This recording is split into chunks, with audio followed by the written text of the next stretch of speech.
김주범의 경매고입니다.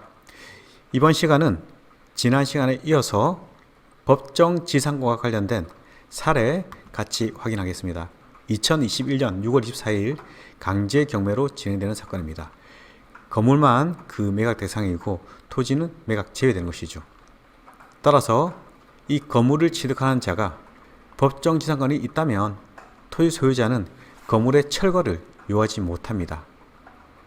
법정지상권이 성립하는 기간 동안 건물 소유자에게 지료만 청구할 수 있는 권한이 있는 것이죠. 반면 법정지상권이 성립되지 않는다면 건물 소유자는 토지 소유자에게 지료도 지급해야 되는 것이고, 더해서 건물의 철거까지도 될 수 있는 위기에 처해지는 것이죠. 강제 경매로 진행됐기 때문에 법률 규정에 기한 법정지상권, 즉 저당권 실행에 의한 임의 경매로 인해서 취득한 자의 법정지상권, 이 권리는 성립되지 않는다는 것이죠. 관습법상 법정지상권으로 다가서야 되는 것입니다. 감정이 3,710만 8,840원으로 책정되었습니다. 1차 기일은 감정 금액 그대로 진행이 되었는데 유찰되었고, 현재 6차 5월 8일 1,216만원으로 매각 기일이 지정되었습니다. 건물의 형상을 확인해 보면 이 건물로 보입니다. 계량기가 3개인 것으로 보입니다. 3가구 정도 거주하는 것 같네요. 건물은 1층, 2층 지하로 구성되어 있고, 이렇게 기역, 다도용실은 점선이 있는 걸 봐서는 제4의 건물, 즉 공부상 나타나지 않는 건물이 되는 것입니다. 집행관은 현장을 2번 방문했습니다. 2021년 7월 6일, 7월 8일. 당시 집행관이 확인한 결과 임대차 관계는 1명이라고 기록하고 있습니다.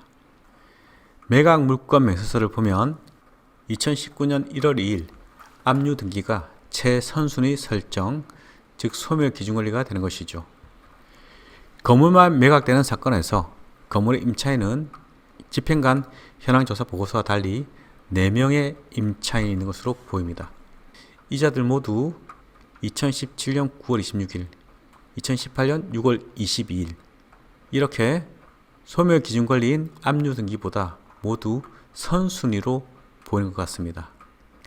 구체적인 임차인의 내역은 확인해 봐야 되겠지만, 단순히 전입 날짜로 봐서는 모두 대항력 있는 임차인으로 보입니다. 이자들의 관계는 여기서 논하지는 않겠습니다.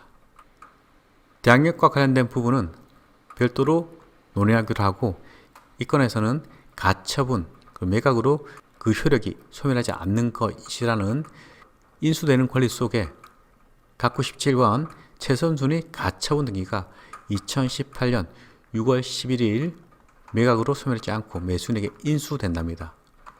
가처분의 내용 확인해 봐야 되겠죠. 아마 건물 철거를 위한 가처분이 아닐까 생각되네요.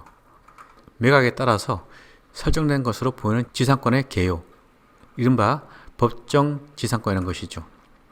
이 사건 건물을 위해서 매각 외 대지의 지상권, 법정 또는 관습법상 성립 여부 불분명함이라는 기재가 되어 있습니다. 매수인이 알아서 판단을 해야 하는 것이죠. 비고란에는 건물만의 매각이다 라는 표시, 제4의 건물 포함이라는 것입니다.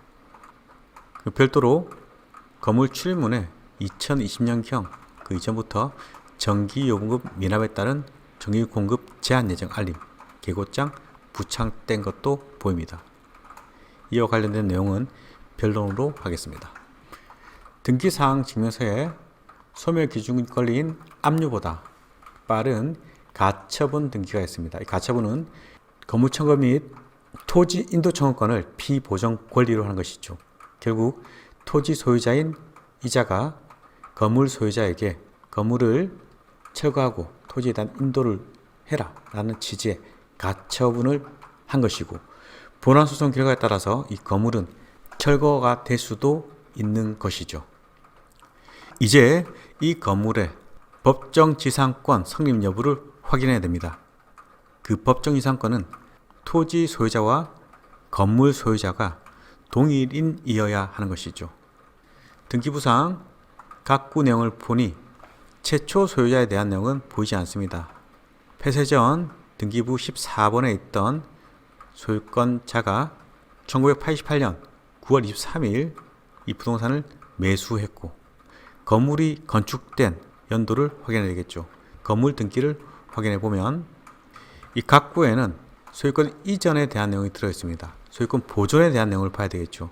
그렇다면 폐쇄 등기부를 확인해야 됩니다. 그런데 일반적인 경매 사이트에서는 폐쇄 등기부를 포함하지 않고 있는 것이죠. 추정하면 96년 이 건물 등기는 최초 만들어진 것으로 보입니다. 그렇다면 이 등기부 이전, 폐쇄 전 등기부를 확인해야 되는 것이고 등기부 각구 내용에서 소유권 보존된 날짜를 확인해야 되는 것이죠. 또한 더해서 건축물 대장을 확인해서 건물의 사용 승인을 언제 받은 것인지 같이 확인해서 당시에 토지 소유자와 건물 소유자가 동일인이었는지 첫 번째 확인해야 되는 것이고 토지와 건물이 소유권이 달라지게 된 원인이 무엇인지도 같이 봐야 되는 것이죠. 결국 이 건물의 법정 지상권이 성립하기 위해서는 이 토지 소유자와 동일인에서 출발을 해야 되는 것입니다. 현재 이 건물을 인수하더라도 가처분이라는 권리는 인수해야 되는 권리이고 가처분의 본안소송 결과에 기해서 토지 소유자와 건물 소유자의 지위가 정해지는 것이죠. 법정 지상권이 인정되지 않는다면 이 건물은 철거 가능성을 배제할 수 없는 겁니다. 기초 강의에서는 이 법정 지상권에 대한 내용 개념 이해 편이기 때문에 이쯤에서 보고 기초 강의 끝난 이후에 조금 더 면밀히 학습하도록 하겠습니다. 이번 시간은 건물만 매각되는 경매 사건에서 법정 지상권의 내용 간략히 확인했습니다.